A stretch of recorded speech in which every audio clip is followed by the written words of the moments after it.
Thanks for joining me today. Philippians 2:5 says, "Let this mind be in you, which was also in Christ Jesus." The plan of salvation offers hope to all of humanity. At least it should. Sadly, even many Christians are uncertain as to whether or not they actually have the gift of salvation. A powerful passage from the book, The Desire of Ages, helps us understand how to view this correctly. And everything hinges on just 4 words. All true obedience comes from the heart. It was heart work with Christ. And if we consent, he will so identify himself with our thoughts and aims. So blend our hearts and minds into conformity to his will, that when obeying him, we shall be but carrying out our own impulses. The will refined and sanctified will find its highest delight in doing his service. When we know God as it is our privilege to know him, our life will be a life of continual obedience.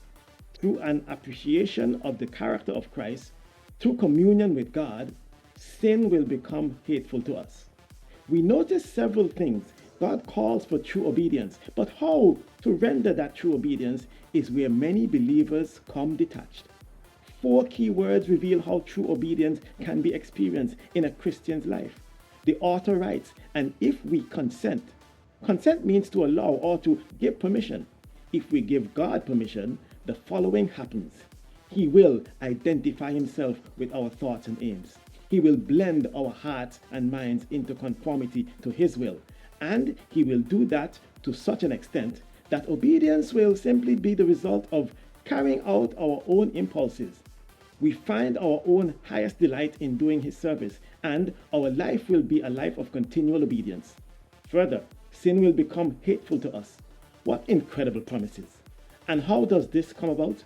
If we consent, when we allow God to do so, he does all that we just read. If we give God permission, he will continue to change us so that we grow more and more into the image of Christ. God does the work. We grant the permission. As we surrender to Jesus, our lives become what they could never be without him living his life in us.